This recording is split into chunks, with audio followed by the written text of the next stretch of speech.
उत्तराखंड की 5 लोकसभा सीटों में से एक नैनीताल लोकसभा सीट पर कांग्रेस के सबसे वरिष्ठ और अनुभवी चेहरा जागेश्वर से कई बार के विधायक रहे और पूर्व विधानसभा अध्यक्ष गोविंद सिंह कुंजवाल चुनाव लड़ने की इच्छा जाहिर करते हुए नजर आ रहे हैं। हालांकि दावेदारी को लेकर उनकी तरफ से खुलकर तो नहीं बोला गया है, लेकिन इशारों में अपनी दावेदारी जाहिर भी कर रहे हैं। पूर्व विधानसभा अध्यक्ष गोविंद सिंह कुंजवाल ने कहा कि कांग्रेस हाईकमान उनको चुनाव लड़ने की जिम्मेदारी देती है तो वो इस जिम्मेदारी को पूरा करके जरूर दिखाएंगे। मैं जब से राजनीति में आया, मैं पार्टी का सिपाही होकर के काम करता हूँ और पार्टी का जो आदेश होगा वो हमेशा छुड़ादारी होता है, उससे मैं पीछे नहीं हटता। निजी दौरे पर मसूरी पहुंचे शहरी विकास मंत्री प्रेमचंद अग्रवाल ने मसूरी की वादियों का परिजनों के साथ लुत्फ उठाया। मसूरी पहुंचने पर भाजपा कार्यकर्ताओं ने शहरी विकास मंत्री का स्वागत किया। इस अवसर पर प्रेमचंद अग्रवाल ने कहा कि मसूरी माल रोड में हो रहे निर्माण कार्यों को जल्द पूरा करने के लिए अधिकारियों को निर्देशित किया गया है। वहीं उन्होंने कहा कि नगर निकाय चुनाव को पूरा करने के लिए सरकार प्रयासरत है और आरक्षण को लेकर आयोग की रिपोर्ट के बाद नगर निकाय चुनाव कराए जाएंगे। देखिए, जिस प्रकार से काम प्रारंभ हुआ था, हालांकि मैं ये जानता हूँ कि कुछ दिक्कतें हुई हैं और हमारे लोग काम कर रहे हैं। उम्मीद कर रहा हूँ बहुत जल्दी और सही टाइम पे हम लोग इस काम को करा लेंगे, क्योंकि ये पर्यटक नगरी है मसूरी, जिसे हम पर्वतों की रानी कहते हैं। वहाँ पूरे विश्व भर से लोग पर्यटक यहाँ आते हैं, तो उनके आकर्षण के लिए और खूबसूरती के लिए ये मालन का सौंदर्यीकरण का काम चल रहा है और जब ये बन जाएगा तो बहुत खूबसूरत भी लगेगा। वैसे भी मसूरी बहुत पहले से खूबसूरत है, उसमें और 4 चांद लगेंगे। खबर नरेंद्र नगर से है, जहां आवासीय कल्याण समिति और IDPL परिसर के निवासी अपनी 3 सूत्रीय मांगों को लेकर काली मंदिर के पास सामूहिक 3 दिवसीय धरना दे रहे हैं। ग्रामीणों का आरोप है कि शासन प्रशासन लोगों को बेघर करने का काम कर रहा है। उन्होंने शासन द्वारा सूचीबद्ध 227 परिवारों को पूर्व की तरह उनके आवासों में रहने देने की मांग की है। इसके अलावा ग्रामीणों ने स्थायी रूप से रहने की व्यवस्था करते हुए समयबद्ध आवंटनों का विश्वास पत्र दिए जाने की मांग की है। ग्रामीणों का कहना है कि अगर शासन प्रशासन जल्द से जल्द उनकी मांगों को पूरा नहीं करता है तो सभी लोग उग्र आंदोलन करने के लिए बाध्य हो जाएंगे। मेरा ये कहना है कि ये जो कार्यक्रम हुआ ये अचानक ही हुआ, हमें कुछ पता ही नहीं था, ना हमें नोटिस दिए गए पहले। और ये 3 दिन पहले से ही मतलब ये तहसीलदार SDM घूम रहे थे और वो ये कह रहे कि 227 का हमने वो कर दिया है, लिस्ट निकाल दी है, तो ये 227 भी हमारे हैं। और हम ये कह रहे हैं कि 227 क्या है, हमारे पास 1200 वो है, सबको हम सबके लिए लड़ रहे हैं।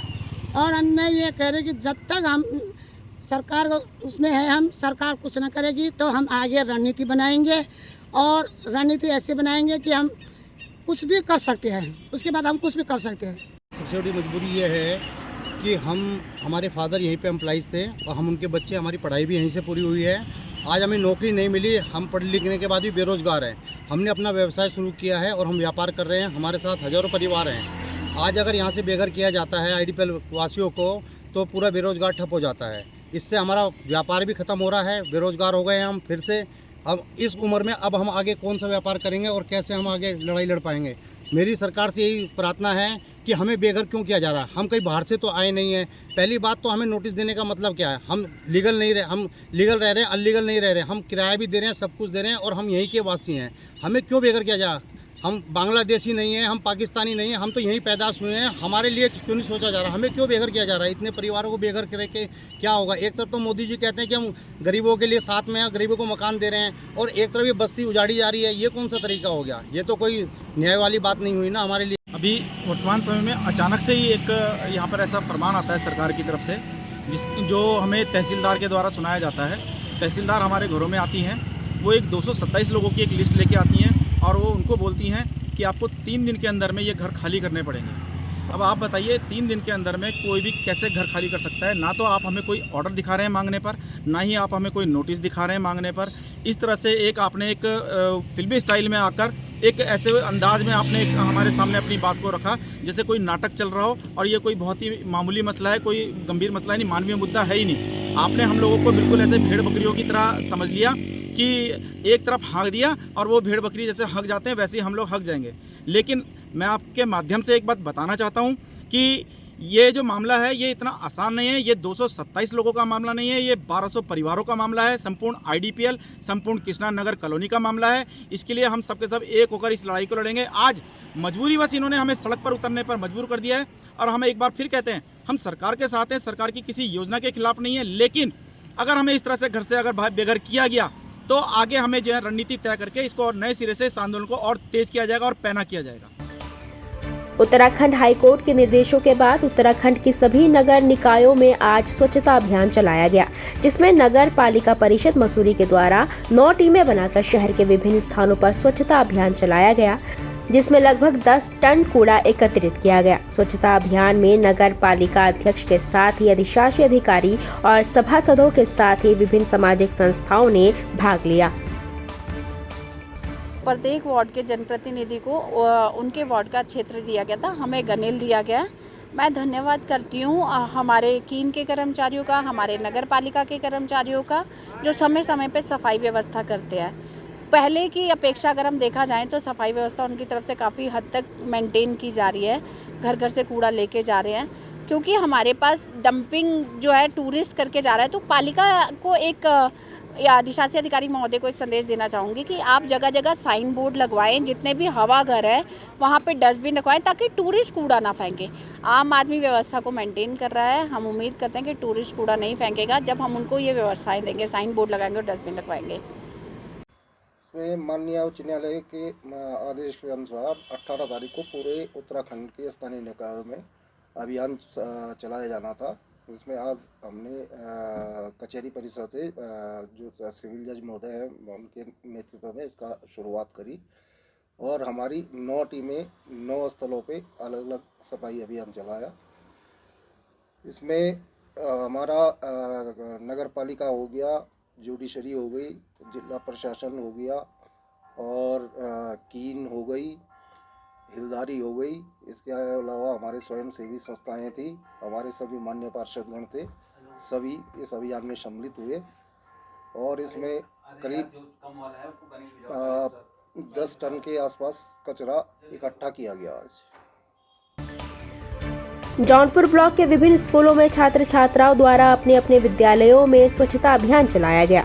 इस अवसर पर राजकीय कन्या इंटर कॉलेज सत्यूड़ के छात्राओं ने ब्लॉक मुख्यालय से इंदिरा कॉलोनी होते हुए मुख्य बाजार में स्वच्छता रैली निकालकर आम लोगों को स्वच्छता अभियान के बारे में जागरूक किया। इसके अलावा ब्लॉक मुख्यालय के ब्लॉक प्रांगण में खंड विकास अधिकारी सोहन लाल कोहली के नेतृत्व में ब्लॉक के कर्मचारियों ने स्वच्छता अभियान चलाकर साफ सफाई की। जी, आज हमारे स्कूल में जो है एक स्वच्छता कार्यक्रम चलाया जा रहा है, जिसमें प्लास्टिक उन्मूलन पर विशेष रूप से जोर दिया जा रहा है।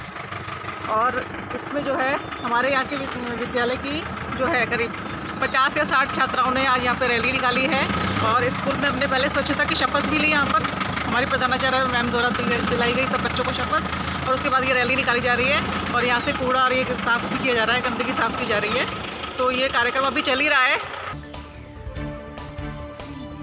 उधर स्वच्छता सप्ताह अभियान के तहत अल्मोड़ा जिले के द्वाराहाट विकास खंड में न्यायिक मजिस्ट्रेट के नेतृत्व में विशेष सफाई अभियान चलाया गया। कार्यक्रम सुबह 8 बजे खंड विकास अधिकारी कार्यालय से प्रारंभ हुआ। कार्यक्रम की शुरुआत स्वच्छता शपथ ग्रहण के साथ हुई, जिसमें कुमाऊं इंजीनियरिंग कॉलेज, राजकीय पॉलिटेक्निक के छात्र छात्राओं के साथ स्वयं सहायता समूह की सैकड़ों महिलाओं ने मिलकर स्वच्छता अभियान में सहयोग किया। वहीं स्वच्छता अभियान से एकत्रित हुए कूड़े को नगर पंचायत के पर्यावरण मित्रों का नगर पंचायत के डंपिंग क्षेत्र में निस्तारित किया गया। द्वाराहाट के जेएम साहब, बार एसोसिएशन के अध्यक्ष, इंजीनियरिंग कॉलेज, पॉलिटेक्निक, एमएसएस और इस तरह के और सारे डिपार्टमेंट करीब 300-400 लोगों के साथ हमने 8 बजे से सफाई अभियान शुरू किया है, जिसमें कि पूरा इंजीनियरिंग कॉलेज परिसर, पॉलिटेक्निक और अभी शहर में आगे जितना भी प्लास्टिक और कूड़ा है, कई जगह चाय की दुकान वाले और प्लास्टिक और ये जैम की बोतलें वो मिल करके अभी उसको उठाया गया है और लोगों को जागरूक किया गया है। ये हर आदमी का काम है। अगर दुकानदार है और वो गंदगी फैला रहा है तो उससे पूरा हमारा जो एम्स है वो पूरा नहीं हो पाएगा। तो जो कूड़ा फैलाएगा, नहीं मानेगा तो उसका नोटिस दे करके फिर आगे चालान किया जाएगा। और माननीय उच्च न्यायालय उत्तराखंड के आह्वान पर 12 जून से 18 जून तक ये अभियान चला गया। रोज़ हमने 12 जून से 17 जून तक रोज़ 1-1 घंटा आफ्टर कोर्ट दिया है अपने जो कोर्ट के कर्मचारी और बार संघ के जितने भी विद्वान अधिवक्ता हैं उनके साथ में। और इस जो कार्यक्रम में हमने शहर के कई क्षेत्र, स्कूल्स और दुनागरी मंदिर और जो और भी छोटे छोटे मंदिर हैं वहाँ सारा सफाई अभियान किया। और आज हम 7:45 बजे असम्बल हुए ब्लॉक में असम्बल होने के बाद वहाँ से नेशनल एंथम और शपथ ग्रहण करने के बाद उसके बाद हमने ये अभियान चलाया। और 1 घंटा सफाई करने के बाद हमारे NSS के बच्चे, इंजीनियरिंग कॉलेज के बच्चे और पॉलिटेक्निक कॉलेज के बच्चों को हो सकता है वो नाश्ता करके ना आए हों, तो इसलिए हमने कहा कि उनको ये अतिथि गृह के पास में उनको ये नाश्ते का व्यवस्था की गई, उनको नाश्ता कराया गया। और उसके बाद और जो भी एरिया हमने कवर किया, ब्लॉक, इंजीनियरिंग कॉलेज और पॉलिटेक्निक कॉलेज, मतलब आप ये कह सकते हैं ये कूड़े का एक डंपिंग जोन बनाया है लोगों ने। और हमारा लगभग ट्रक आधा से ज़्यादा फुल हो चुका है।